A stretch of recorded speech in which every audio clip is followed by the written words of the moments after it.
Globalement, il y a une tendance qui émerge, c'est effectivement consommer local.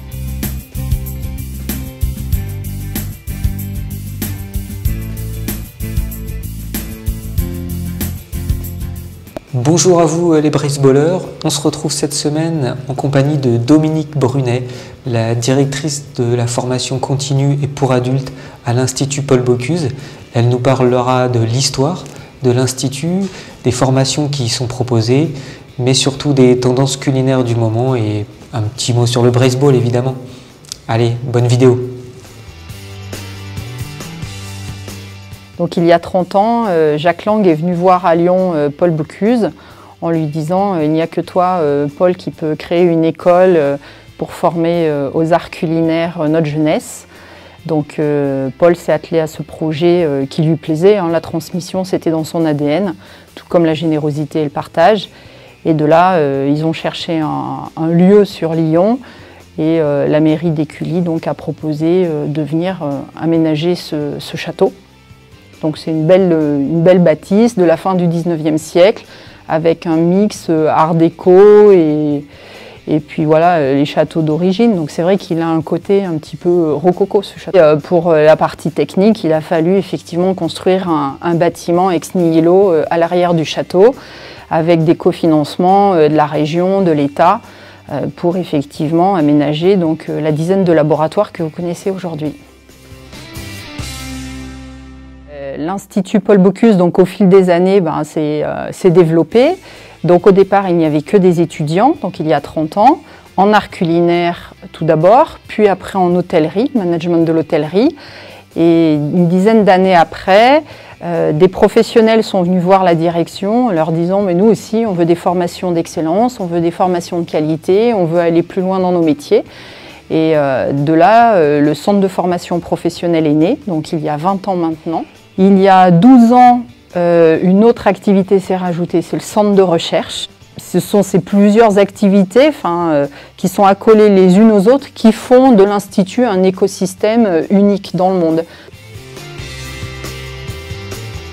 Alors effectivement, la reconversion ici à l'Institut, on en fait, je pense, depuis à peu près 17 ans. Voilà, donc effectivement, des gens qui arrivent à un tournant dans leur vie personnelle et qui disent moi la cuisine, l'hôtellerie, c'est ma passion, recevoir des gens dans une chambre d'hôte, c'est ma passion, ou je veux devenir chef à domicile.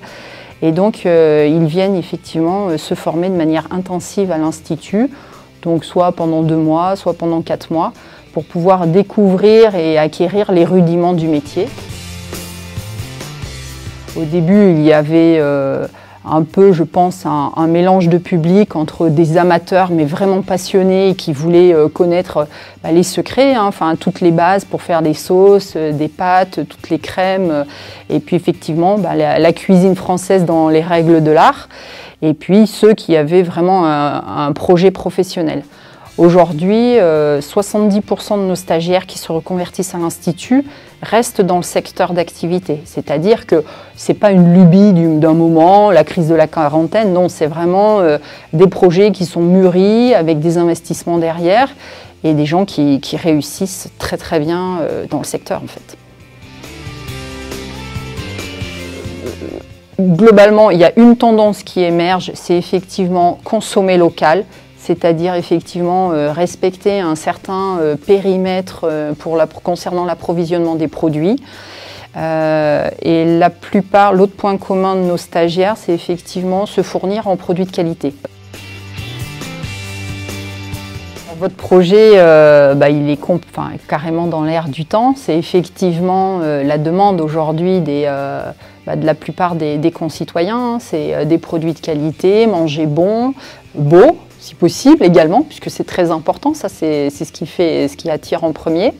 Et puis effectivement cette sensibilité grandissante, voire explosive effectivement, de manger du local avec une attention particulière à la terre, à la nature, à la planète, avec effectivement un concept qui donne du sens et qui a du sens.